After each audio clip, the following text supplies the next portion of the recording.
আসসালামু আলাইকুম রহমতুল্লাহি ওবরকাতুহু। সম্মানিত দর্শক, বিএনপির চেয়ারপারসন বেগম খালেদা জিয়ার মৃত্যু, এটি সম্ভবত এই শতাব্দীর সবচেয়ে আলোচিত একটি মৃত্যু। তার মৃত্যু পরবর্তী যে জানাজা, শেষকৃত্যানুষ্ঠান মুসলমানদের ধর্ম অনুযায়ী, এটি একটা ইতিহাসের মাইল ফলকে স্থাপন করেছে। পুরো ঢাকা শহর ভেঙে পড়েছিল সেই দিন। 2025 সনের ডিসেম্বর মাসের শেষ দিন, 31 তারিখ। সেই দিন পুরো সংসদ ভবন যে চত্বর, তার আশেপাশের এলাকা থেকে শুরু করে পুরো ঢাকা মহানগরী বলতে গেলে জানাজার নগরীতে পরিণত হয়েছে। কত মানুষ যে এই জানাজাতে অংশগ্রহণ করেছেন তা বলা যাবে না। এটাকে অসংখ্য বলতে হবে, অগণিত বলতে হবে। এবং বাংলাদেশে যে ঐতিহাসিক জানাজাগুলো ইতিপূর্বে হয়েছে তার কোনোটির সঙ্গেই বেগম খালেদা জিয়ার জানাজার তুলনা করা যাবে না। এবং সেই জানাজাকে কেন্দ্র করে রাজনীতির অঙ্গনে, সামাজিক অঙ্গনে নানা রকম প্রশ্ন উঠছে। আপনারা সবাই জানেন যে জুলাই আগস্ট বিপ্লব পরবর্তী একজন তরুণ নেতা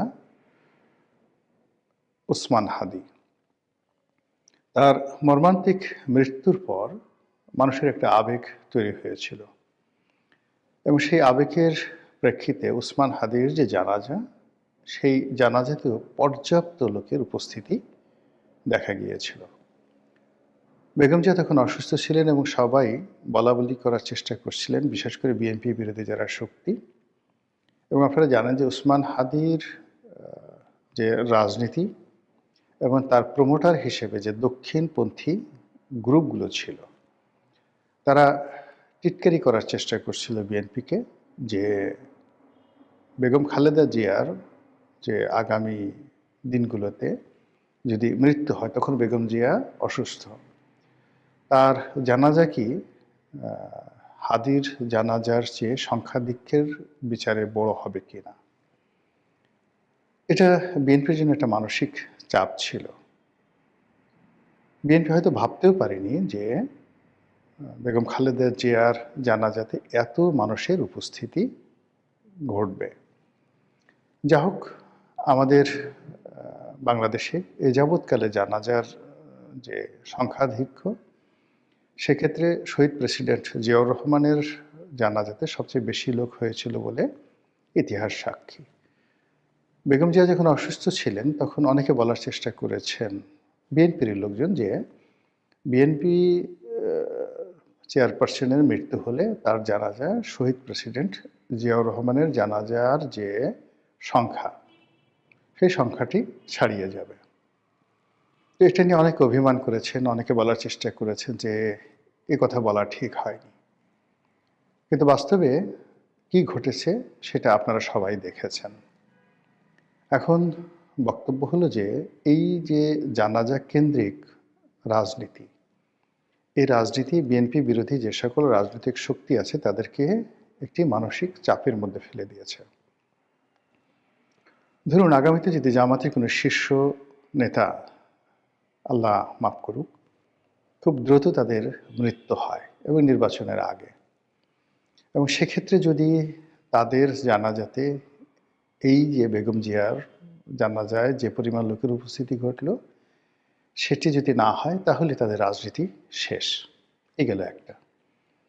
দ্বিতীয়ত, বিএনপির প্রধান প্রতিদ্বন্দ্বী, রাজনৈতিক প্রতিদ্বন্দ্বী, সেটা হলো আওয়ামী লীগ। আওয়ামী লীগ সভানেত্রী শেখ হাসিনা, তারও যথেষ্ট বয়স হয়েছে। এখন তিনি দেশের বাইরে আছেন, তার রাজনৈতিক দল কার্যত নিষিদ্ধ, এবং তার যে সকল নেতাকর্মী বাংলাদেশে আছেন সবাই নিষ্ক্রিয়, অনেকে পলাতক, এবং বিরাট সংখ্যক নেতাকর্মী জেলখানাতে তারা জেলের ঘানি টানছেন।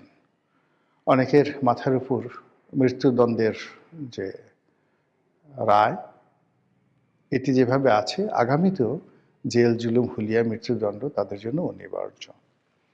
তো সেক্ষেত্রে আওয়ামী লীগের রাজনীতির ভবিষ্যৎ কী? অনেকে বলার চেষ্টা করছেন যে বেগম জিয়ার তো এদেশে জানাজা জুটল কপালে। শেখ হাসিনা তো বাংলাদেশে আসতে পারবে না। তার কপালে কি জানাজা জুটবে? সে কি বাংলাদেশে আসতে পারবে? কিংবা তার যদি জানাজা হয় তাহলে সেই জানাজা কি খালেদা জিয়ার চেয়ে বেশি হবে? খালেদা জিয়ার মতো হবে? নাকি তার পিতা বঙ্গবন্ধু শেখ মুজিবুর রহমানের শাহাদাত বরণের পর টুঙ্গিপাড়াতে যে স্বল্প সংখ্যক মানুষ তার জানাজাতে অংশগ্রহণ করেছিলেন এবং ৫৭০ সাবান দিয়ে তাকে গোসল করানো হয়েছিল, ওইরকম কিছু শেখ হাসিনার তকদিরে হবে কিনা, এই বিষয়গুলো নিয়ে আলাপ আলোচনা করা হচ্ছে। বিষয়গুলো খুবই সেনসিটিভ এবং আমি সাধারণত ব্যক্তিগতভাবে যারা মজলুম থাকেন তাদের বিপক্ষে কখনো কথা বলি না। আর যারা শক্তিশালী, আমার এই জীবনে ছোটকাল থেকে, একেবারে ছোটকাল থেকে, আমি যখন 4, 5, 6 এ পড়ি তখন থেকে যাদের সঙ্গে বিরোধ আমার হয়েছে তারা সবাই শক্তিশালী মানুষ ছিলেন। আমার পর্যায়ের বা আমার সেই দুর্বল এই সকল মানুষের সঙ্গে আমি কখনোই লড়াই সংগ্রাম করিনি। আমার যারা সমপর্যায়ের লোক তাদের সঙ্গে আমার বন্ধুত্ব সেই ছোটকাল থেকে এখন পর্যন্ত, এবং আমার কোনো বন্ধু, সেটা আমার প্রতিবেশী হন কিংবা ধরুন আমার সহকর্মী বা আমার সহপাঠী, কারোর সঙ্গে আমার জীবনে ঝগড়াঝাঁটি তো দূরের কথা, তুই তুকারি পর্যন্ত হয়নি। আমি অনেক মানুষের সঙ্গে বিরোধিতা করেছি বা করে যাচ্ছি, অনেকে সমালোচনা করি। যেখানে নীতি নৈতিকতার ব্যাপার আসে, যেখানে সত্য এবং মিথ্যার বিষয় আসে, যেখানে দেশপ্রেম এবং জাতীয়তার বিষয় আসে, আমার নিজের ব্যক্তিগত কোনো বিষয় নিয়ে কারোর সঙ্গে আমার দ্বন্দ্ব সংঘাত হয়নি। মতবিরোধ হয় ক্ষেত্র বিশেষে, কিন্তু আমরা সেটা একটা নির্দিষ্ট সময়ের পর মিটিয়ে ফেলি। তো যেটা বলছিলাম যে এই মুহূর্তে আওয়ামী লীগ ইতিহাসের সবচেয়ে একটি খারাপ সময় তারা পার করছে। তো সেই ক্ষেত্রে তাদেরকে নিয়ে কোনো নেতিবাচক আলাপ আলোচনা আমার স্বভাব বিরুদ্ধ। কাজেই আমি নেতিবাচক আলোচনা করব না। আমি শুধুমাত্র যে কথাগুলো আওয়ামী বিরোধীরা বলছেন এই মুহূর্তে, যে এইবার আওয়ামী লীগ আগামী ৫০ বছরে আসতে পারবে না, তাদেরকে আমি শুধু যে জিনিসটা বলবো যে এই মাত্র ১৭ মাস আগে তারেক রহমান সাহেবের অবস্থা কী ছিল, বেগম জিয়ার অবস্থা কী ছিল, লুৎফুজ্জামান বাবর সাহেবের অবস্থা কী ছিল, আর এই ১৭ মাস পরে পুরো পরিস্থিতি কী করে তাদের অনুকূলে চলে গেল। এটা প্রকৃতির একটা লীলা খেলা, এবং এই কাজের জন্য বিএনপির যারা নেতাকর্মী তাদের কোনো কর্ম দায়ী নয়। এটি কেবলই আল্লাহ রাব্বুল আলামিন দয়া করে তাদেরকে একটি সুযোগ করে দিয়েছেন। তারা ২০০১ থেকে ২০০৬ সন পর্যন্ত ক্ষমতায় ছিলেন। ওই সময় তাদের নানা অনিয়ম, দুর্নীতি, তারপর স্বেচ্ছাচারিতা, ভুল, ভ্রান্তি ইত্যাদি নানা কারণে তারা ক্ষমতাচ্যুত হয়েছেন। এই ২০০৬ থেকে আজ অবধি তারা কেউ স্বীকার করেননি যে তারা ভুল করেছেন, তারা অন্যায় করেছেন, গুনাহ করেছেন।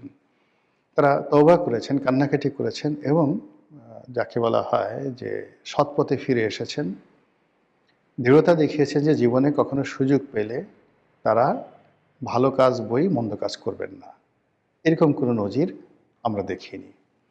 বরং গত ১৭ মাসে বিএনপির যে সকল বাজে লোক ছিল তারা অতীতের যে কোনো সময় এসে আরও বাজে হয়ে গেছে। বিএনপির যে সকল লোক খারাপ কাজ করতো ২০০১ থেকে ৬, তারা গত ১৭ মাসে তার চেয়ে বেশি খারাপ কাজ করেছে। কিন্তু তারপরও প্রকৃতি তাদেরকে একটা সুযোগ করে দিয়েছে।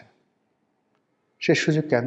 সে সুযোগ প্রথমত আওয়ামী লীগের যে ব্যর্থতা, দুর্নীতি, অনিয়ম, স্বেচ্ছাচার, পাপাচার, নানা রকম কুকর্ম।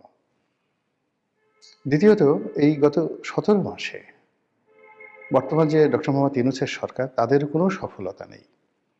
সেই সফলতা না থাকার কারণে জনাব তারেক রহমান সাহেব এবং বিএনপি বর্তমান রাজনীতিতে অনিবার্য হয়ে পড়েছেন। এটি তাদের কোনো সুকর্মের ফসল নয়। তো সেই দিক থেকে আগামী রাজনীতিতে যদি বিএনপি খুব ভালো করে কিংবা এখন ডক্টর মোহাম্মদ ইউনূস যদি হঠাৎ করে খুব ভালো করা শুরু করেন, মানুষের আবেগ, অনুভূতি, সমর্থন পরিবর্তন হতে ১ মিনিট সময় লাগবে না। কিন্তু যদি তারা আওয়ামী লীগের মতো কর্মকাণ্ড করে, তাহলে লোকজন আওয়ামী লীগকে বাদ দিয়ে বিএনপির সমালোচনা করবে বা ডক্টর মোহাম্মদ ইউনূসের সমালোচনা করবে। এবং দৈবাৎ যদি কোনো দুর্ঘটনা ঘটে যায়, ছোট্ট একটি দুর্ঘটনা, অর্থাৎ মানুষের এই মুহূর্তে যে ক্ষোভগুলো আছে, ব্যথাগুলো রয়েছে, বেদনাগুলো রয়েছে, অভাব, অভিযোগ এবং সমাজের যে এলিট শ্রেণীগুলো, তারা মূলত বিএনপি, জামাত এবং বর্তমান যে সরকার, এই ৩টি গ্রুপের উপরই বিক্ষুব্ধ অবস্থায় আছে। আপনি জানেন যে ইতিহাসের ধারাবাহিকতায় কখনো কোনো রাজতন্ত্র, কোনো রাজা ক্ষমতায় টিকতে পারেননি যখন সে দেশের এলিট সমাজ, যাদেরকে বলা হতো আমির, ওমরা বা অভিজাত বর্গ, তারা যতক্ষণ না পর্যন্ত বায়াত গ্রহণ না করেছেন, যতক্ষণ পর্যন্ত না সমর্থন দিয়েছেন এবং সহযোগিতা করেছেন, ততক্ষণ পর্যন্ত পৃথিবীর কোনো রাজা, মহারাজা, সম্রাট সিংহাসনে স্বস্তিতে থাকতে পারেননি। ১ মাস, ২ মাস, ৬ মাস, এর বেশি না। এজন্য যখনই কেউ ক্ষমতায় বসেছেন অতীতে, সেটা আলেকজান্ডার হন, দারায়ুস হন, জুলিয়াস সিজার হন, তারা সমাজের অভিজাত বর্গের সমর্থন সবার আগে আদায় করে নিয়েছেন। এমনকি খোলাফায়ে রাশিদিনের জামানাতে যারা খলিফা হতেন, তাদের কাছে প্রথমে শীর্ষস্থানীয় সাহাবী গোত্রপ্রধানরা এসে বায়াত গ্রহণ করতেন। তো সেই অর্থে বর্তমান বিএনপি এবং বর্তমান যে অন্তর্বর্তীকালীন সরকার, এদের উপর এদেশের যারা আমির, উমরা, এদেশের যারা অভিজাত বর্গ, ক্ষমতাধর, ধনিক শ্রেণী, তারা কেউ তাদেরকে সমর্থন দিচ্ছে না। অধিকাংশ যার যার অবস্থান থেকে তারা এখনো পর্যন্ত বিএনপি এবং অন্তর্বর্তীকালীন সরকারের বিরুদ্ধে কাজ করে যাচ্ছে। অনেকে ঠিক আনুগত্য দেখাচ্ছেন, তেলবাজি করছেন, এটা কেবলমাত্র ভয় থেকে, কিন্তু অন্তরের অন্তঃস্থল থেকে কেউ তাদেরকে সমর্থন করছেন না। এই যে অভিজাত বর্গের সমর্থনহীনতার সঙ্গে শুরু হয়েছে অর্থনৈতিক বিপর্যয়, গরিব মানুষের হাহাকার, এবং এখন যে গতিতে অর্থনীতি চলছে তাতে রাষ্ট্রের চাকা চালু রাখা, দারিদ্রতার যে জ্বালামুখ এটি বন্ধ করা, মানুষের ক্ষুণ্ণিবৃত্তি নিবৃত করা বলতে গেলে অসম্ভব। তাই যদি হয় তাহলে মানুষ আবার সেই ৩০০ ফিটে ফিরে যাবে, পদ্মা ব্রিজে ফিরে যাবে, এক্সপ্রেসওয়েতে ফিরে যাবে, মেট্রো রেলে ফিরে যাবে, কর্ণফুলী টানেলে ফিরে যাবে, রূপপুর পারমাণবিক কেন্দ্রে ফিরে যাবে এবং বলবে এই কাজ যারা করেছে তারাই ভালো ছিল। এর কারণ হলো এ সকল কর্ম যখন হতো তখন শুধুমাত্র রাষ্ট্রীয় কর্মে লক্ষ লক্ষ মানুষ নিয়োজিত থাকতো। অর্থনৈতিক যে ট্রানজ্যাকশন হতো তার বিনিময়ে আমরা খেয়ে পরে ভালো ছিলাম। মানুষ ভুলে যাবে ছাত্রলীগের হেলমেট বাহিনী, ভুলে যাবে হাতুড়ি লীগ, ভুলে যাবে শেখ হাসিনার গুম, শেখ হাসিনার বিরুদ্ধে যত সব অভিযোগ, সব কিছু ভুলে যাবে। এবং সেক্ষেত্রে শেখ হাসিনার প্রত্যাবর্তন এটি সময়ের বিষয়। Any day, any time, any way, অর্থাৎ যে কোনো দিন, যে কোনো সময়, যে কোনোভাবে হতে পারে, যদি এই যে বর্তমান যে অবস্থা রয়েছে এটির কোনো রাতারাতি ম্যাজিক্যাল পরিবর্তন না আসে। দ্বিতীয়ত, বাংলাদেশে যে সামনে ভোট আসছে, সেই ভোটের বিশৃঙ্খলা, আইনশৃঙ্খলা পরিস্থিতির অবনতি এবং সর্বোপরি বিদেশি যে সকল রাষ্ট্র, বন্ধু রাষ্ট্র রয়েছে, তাদের অসহযোগিতা যদি বর্তমান যারা ক্ষমতাসীন রয়েছেন বা আগামীতে আসবেন তাদের জন্য অনিবার্য হয়ে পড়ে, সেক্ষেত্রে আওয়ামী লীগের সম্ভাবনার দ্বার খুলে যাবে। আর আওয়ামী লীগ যদি আসে, ফেরত আসে বাংলাদেশে, তারেক রহমান সাহেবের প্রত্যাবর্তন উপলক্ষে যত মানুষ আসছে, শেখ হাসিনার প্রত্যাবর্তন হলে বা জয়ের প্রত্যাবর্তন হলে, যদি শেখ হাসিনা মরে যান আগামীতে, জয়ের প্রত্যাবর্তন হয়, পুতুলের প্রত্যাবর্তন হয়, আপনি কল্পনাই করতে পারবেন না কি অবস্থা হবে। আমাদের দেশের মানুষ খুব দ্রুত ভুলে যায়, ভীষণ রকমভাবে ভুলে যায়। আবার শেখ হাসিনা যদি বাংলাদেশে আসেন, তার যদি পুনর্বাসন হয় রাজনীতিতে, এবং কেন হবে সেটা আগে বললাম, বর্তমান সরকারের ব্যর্থতার কারণে, এছাড়া অন্য কোনো কারণ নেই। আর সেক্ষেত্রে কিছুদিন পরে যদি তার মৃত্যু ঘটে, তার জানাজা অনুষ্ঠানের জন্য তিল ধারণের জায়গা থাকবে না। বেগম জিয়ার যে জানাজা, সেই জানাজা তো কেবলমাত্র ঢাকা শহরের মধ্যে সীমাবদ্ধ ছিল।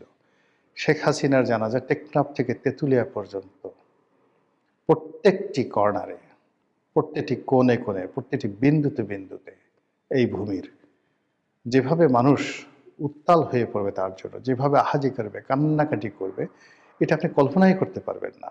এবং এটাই বাঙালির ইতিহাস। খুব দ্রুত ভুলে যায়, খুব দ্রুত আবেগপ্রবণ হয়ে যায়, আর অতীতের যে কোনো রেকর্ডকে নিজেরা ভাঙার জন্য নিজেরাই প্রতিযোগিতা করে। আর একটা বিষয় আমাদের বৈশিষ্ট্য, সেটি হলো আমরা যে কোনো উৎসবের আমেজের চাইতে আমাদের যে শোকের আমেজ, এখানে আমরা বেশি সমাগম করতে আমরা বেশি ভালোবাসি।